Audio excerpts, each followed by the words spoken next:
গরিব মানুষ, বাবা অসুস্থ। আজকে আপনাদেরকে এমন একটা জিনিস দেখাবো যা আপনি এর আগে কখনো দেখেন নাই। ওই যে পিছনে ছেলেটা দেখা যাচ্ছে, ওকে দেখলেই কি মনে হয় যে কাজ কাজ করার জন্য আসছে বা কাজের ছেলে, কিন্তু এই বয়সে সে কাজ করতেছে।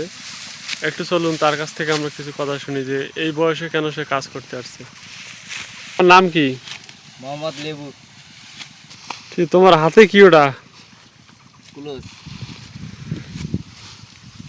তোমার যে চেহারা, তোমাকে দেখলেই তো মনে হয় যে তুমি পড়াশোনা করো না। না, আগে করতাম, এখন করি না। কেন পড়াশোনা বাদ দিচ্ছ? তোমার চেহারা দেখলে অনেক সুন্দর, একটা মায়াবী চেহারা, চেহারার ভিতরে একটা মায়া মায়া ভাব, কিন্তু পড়াশোনা করো না কি জন্যে? পড়াশোনা করি না কারণ পরিবারের বড় সন্তান, কাজ করার লাগে। পরিবারের মনে করো দায়িত্ব কাঁধে আইছি, সেই জন্য আর কি পড়াশোনা ছাড়িয়ে দিই। এই বয়সে পরিবারের দায়িত্ব তোমার কাঁধে? তোমার পরিবারে কয়জন আছে? 4 জন। বাবা অসুস্থ আছে, আর মা আছে, ছোট বোন আছে, আর আমি আছি। ও, পরিবারের বড় সন্তান, হ্যাঁ। তাই পড়াশোনা বাদ দিয়ে এই বয়সে পরিবারের দায়িত্ব কাঁধে নিয়ে এখানে কাজ করতেছো। হাতের মধ্যে আসলে কি এইরকম আমি কখনো দেখা হয়নি তো, কি ওখানে? হাত হাত এই দেখেন, খুলি দেখেন।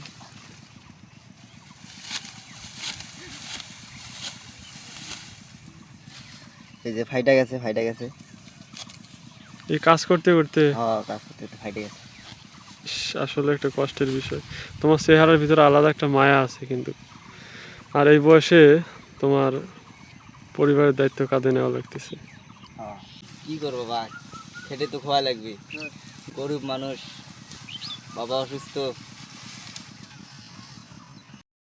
একটা পরিবারের ফুল ফোটানোর জন্য কত জীবন্ত ফুল যে অযত্নে অবহেলায় ঝরে যায়। কিছু মানুষের মুখে হাসি ফোটানোর জন্য নীরবে কত যে কাঁদতে হয়। পরিবারের মানুষগুলোকে ভালো রাখার জন্য রোদ বৃষ্টি দুঃখ কষ্ট কত যন্ত্রণা যে নীরবে সইতে হয়। সেই মানুষটাই শুধু জানে যার কাঁধে দায়িত্ব থাকে। আপনারা দেখলেন যে একটা কতটা কষ্ট নিয়ে মানুষ কাজ করে। এই ছেলেটাকে দেখলে বোঝা যায় যে দেখেন, পরিবারের বড় সন্তান হয়ে সে পরিবারের দায়িত্ব কাঁধে নিয়েছে তুলে। তাই সে আজকে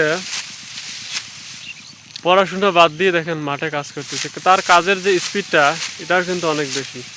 দেখেন তার হাত ক্ষয়ে গেছে, তাই সে গ্লোভস ব্যবহার করতেছে।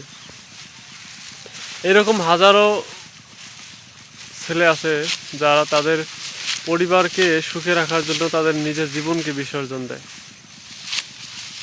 আসলে বিষয়টা খুবই কষ্টের একটা বিষয়।